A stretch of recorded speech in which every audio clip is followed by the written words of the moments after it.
What can founders do with a $10,000 per year PR budget? Hi, I'm Melissa. I'm a publicist for plant and intimate wellness brands, which is just a really nice way to say sex and cannabis brands, which I actually don't know if I can say that on YouTube. So we'll just say illegal, taboo, and censored brands, which means for the most part, for most of my career, I have been taking brands that editors and journalists and freelancers and contributors originally say no to because, hey, there's no way the New York Times is going to let me cover this. Hey, there's no way Forbes is going to let me cover this. There's no way New York Post is going to let me cover this. And I've turned those responses into, oh my gosh, please let me cover this, to the tune of homepage stories, front page stories, profiles on myself, and hopefully all the clips are just coming in so you guys can see some of the work that I've done. And I use those same strategies and techniques now to teach founders how to place their own PR without a publicist, without a monthly retainer, and still having PR support. I'm sure there'll be a bunch of links below that you can click around and see the different programs and offers and tools that I have to that regard if you're curious. But we'll get to that in a little bit deeper in the video. First, I want to talk about PR retainers and why it is so impossible for publicists to be able to service brands at just a $10K per year price point. Most founders who are approaching PR know that $10,000 per year is not really going to get them much. They've either come to that budget by way of a happy accident where, oh my gosh, it looks like we have a little bit extra money in our marketing fund or in our advertising fund that we could be able to put towards PR if we wanted to start this year, as opposed to next year where we know we're definitely going to have a budget to be able to do something, but maybe we could just get a head start this year. Or, like many of the clients I've talked to, where they have originally earmarked $120,000 per year for PR, which $10K per month for a startup, that is a great budget. That's honestly more than you need most times. And hurdle after hurdle, roadblock after roadblock has made it so that maybe it was the FDA changed their packaging requirements and then they had to overhaul a warehouse full of packaging to the tune of hundreds of thousands of dollars, and there goes that PR budget that they had earmarked for monthly PR is now had to pave the way to make sure their product could actually make it to market, and that just ate up the PR budget, unfortunately. And so most founders don't plan to have $10,000 of PR.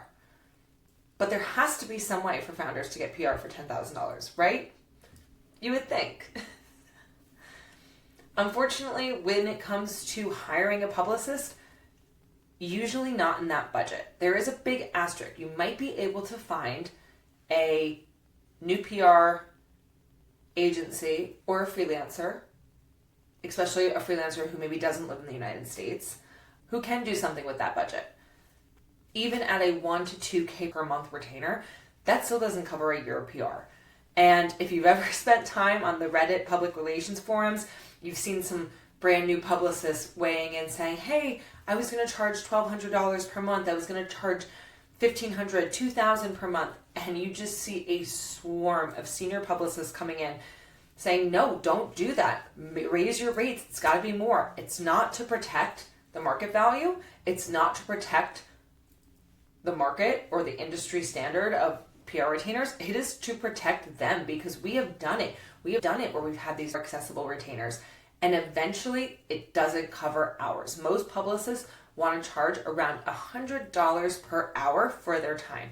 And so at $1,000, $1,200, $1,500, you're not getting more than 20 hours. And so if you're doing pitching, if you're doing update calls, you're doing reports, you're doing interview preps, you're doing interview editing, if there's a written interview, maybe you're going through it, that time is going to be eaten up very, very quickly. And so again, you might find a freelancer or an agency that can take you at that retainer, but it won't be for long. And so eventually you will run out of budget. In terms of other freelancers and agencies, the freelancers I know that I work with, whose work I respect, they start between $4,500 and $7,500 per month. And that 6 to 12 month minimum is where they expect for you to really see that compounding. Before those 6 months, you might have some really great stories. You might have some great SEO builders. You might have some great stories that you could share around your social media marketing. You might have even get a bunch of sales or incoming requests, or even investor inquiries, VC inquiries from these stories. But for the most part, you're still building the foundation that people can Google you, that people get that easy yes, that people see that you're media trained, that people see you're being talked about. PR has not become repeatable and predictable within those first 6 months. It does become more predictable and more consistent the longer you go. The more you do, the more you get, is what we say in PR. Obviously, it sounds obvious, but you still have founders who are coming to us with, we could do 3 months of PR, and there's really not much we can do with that. Even I've had brands, they'll sign on for 6 months, they'll leave after 3 months, and they're disappointed because, here, I'll show you, these are what the first 3 month reports look like. I'll put ones for just a few of my clients. You can see most of them are only a single page. But now I'm going to show you some reports for clients who've been with me for 1, 2, 3 years. And you'll just see, it's just, this was one of my longest standing clients. They were a client for 4.5 years. Their placements to date, they had 30 pages of placements to date. And so I don't know if I'm putting it in over with clips or screenshots or videos. We'll figure that out in editing because this is baby's first YouTube video. But so for the most part, you can't find publicists who will take on a client with just a $10K per year budget. You might find a freelancer, but I've referred friends who wanted to work with me but weren't able to afford my retainers and said, okay, what can I do? And I said, well, what's your budget? And they're like, $1,000 per month. The only thing I know is a PR program that matches junior publicists who are learning the trade with new brands. And my friend had great things to say about the program, but unfortunately felt that they had thrown away the money just because there was nothing long-term, no long-term traction, not even a journalist relationship that they can come out of with it, where they might have only gotten one placement, but over a year after knowing this journalist, they've had a few more where it justifies the cost.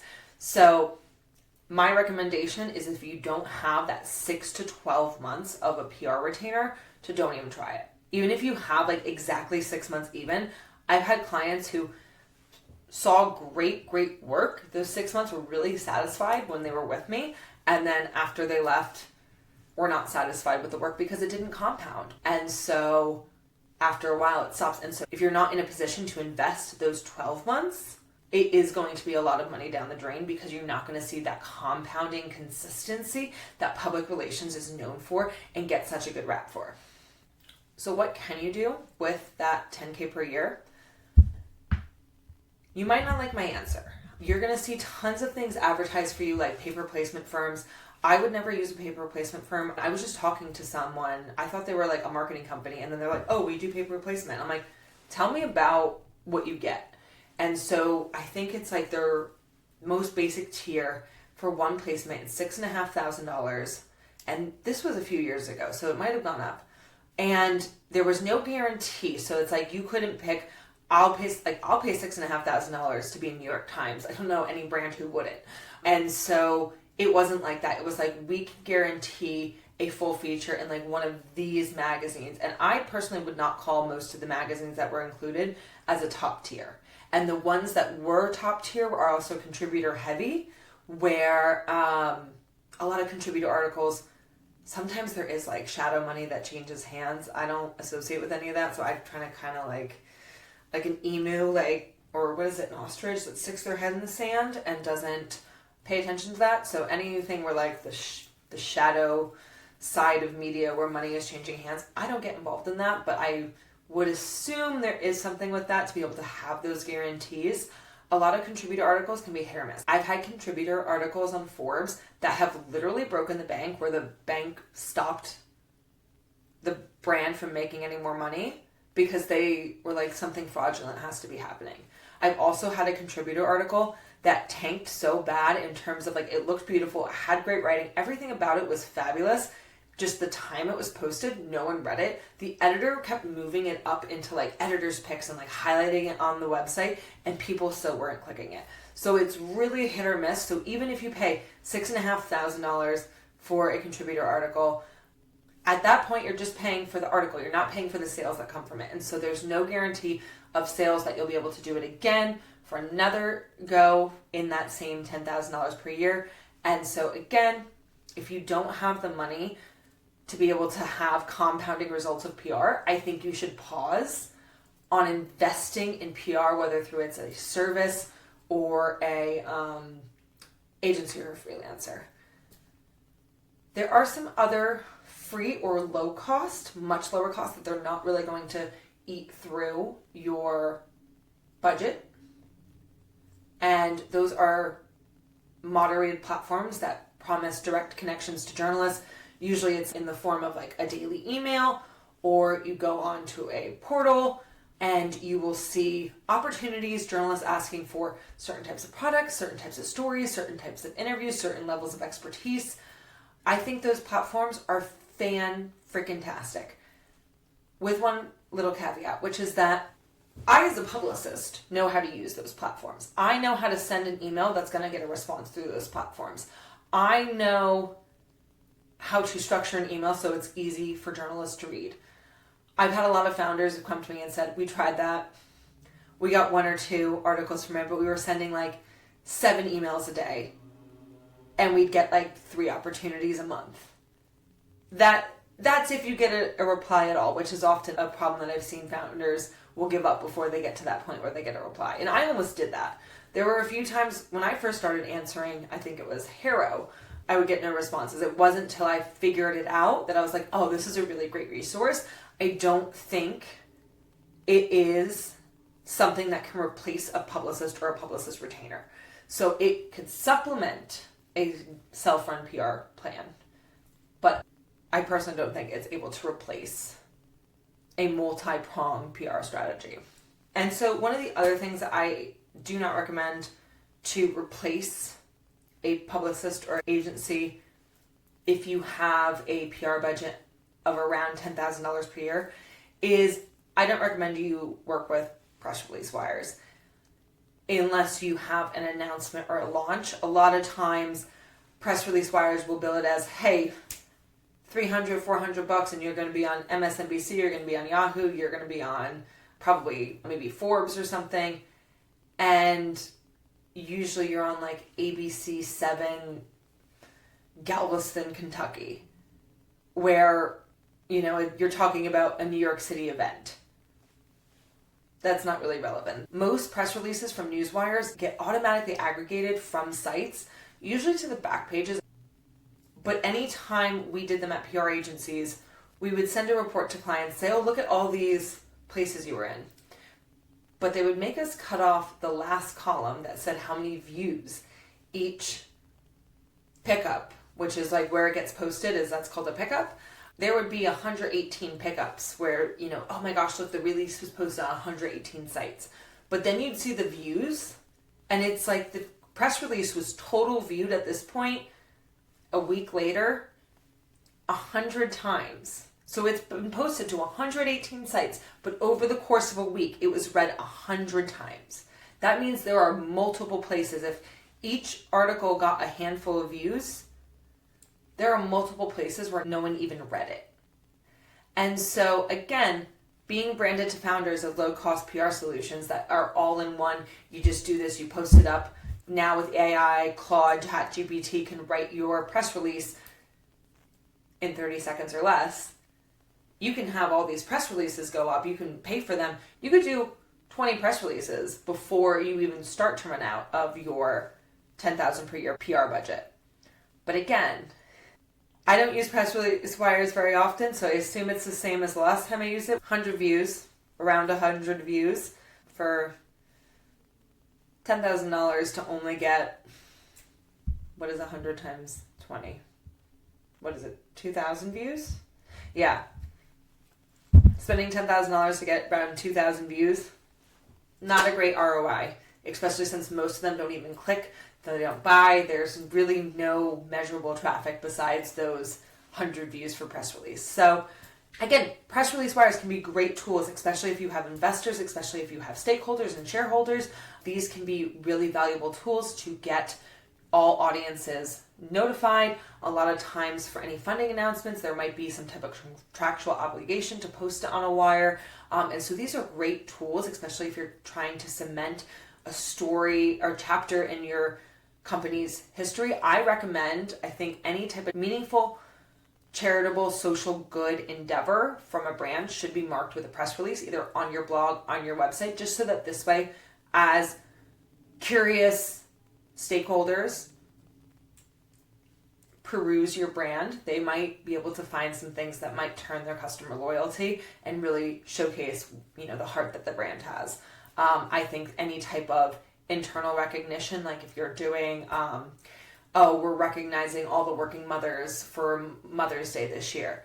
I think this is something that is good to have to be a testament to your brand's ethos so that anyone could Google. So press releases do have their time and place. I'm not saying press release wires don't have their time and place. And press releases are separate than press release wires, but there's something different, which I'm sure there's going to be a future video on press releases, which I will do, and I will talk more about that. And then so at some point that might be linked below to learn more about press releases and versus press release newswires, and why I really, really value press releases versus press release newswires. But again, not an all-in-one solution that most founders are hoping it's going to be. So now let's get to the what can you do with $10,000 per year for a PR budget. And you're not going to like the answer, because as one of my mentors said to me, he's like, Melissa, no founder wants to do their own PR. And I'm like, no publicist is going to do PR for $10,000 per year. So the options are either no PR, or do it yourself, or have someone on your team do it. So again, founders themselves don't need to do this. Someone on their team can be the one to run the PR campaign for them. But even when you're working with the most notorious, best PR agency in the world, no founder should ever take their foot 100% off the gas when it comes to PR for the first few weeks, because you want to make sure that how your PR team is describing and talking about your brand is how you want your brand described and talked about. I've seen a lot of brands who've gone to PR publicists, said, oh, you're the expert, you do what you want. And then they come back and they go, what the hell were you doing? We're losing customers because of this story. I don't care that it's flash. I don't care that we got the headlines and all these pickups and all this traction and these comments on social media and all these eyeballs. I don't care about that. If it doesn't lead to sales and if it takes away from sales, why are we doing it? So every founder should have their foot on the gas in at least the first few weeks of PR. As you go deeper into your PR campaign, by the 8th week, maybe you're giving it 20 minutes of your time as a founder, right? You don't need to be week 1 involved by week 8 and beyond, but you still want to have some type of involvement. And that's whether you have a PR agency, a freelancer, or you're doing a PR campaign within your own team and you're passing it off to maybe your virtual assistant, your marketing manager, whoever is going to be running it for you. I have seen so many founders succeed more than their publicists have with their own PR, because it's really easy for founders to do their own PR because it cuts out the middleman.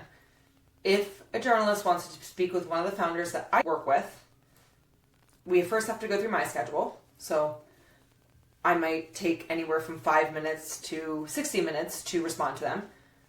My founder might take 5 minutes to 60 minutes to respond to me. Then the journalist is going to respond, and then we got to loop everyone in. Best case scenario, we can get on the call by the end of the day. Worst case scenario, we're looking at early next week. And the bigger the teams are, so when we're talking about a huge, huge company that has a multinational PR team, we might have someone in LA, someone in New York, maybe even someone in London, maybe the CMO who wants to be on too. So journalists might want a specific expert, but they know that expert is never going to be available before their deadline. So they're going to go to who is available. And the best case scenario is cutting out the middleman. When you're on deadline, go to the freaking founder himself. Send a text. Hey, are you available? I'll get on the phone with you in 15 minutes. Founders doing their own PR have that advantage. Also, you don't have a publicist saying, oh no, we're not going to talk about that today. We are only talking about this.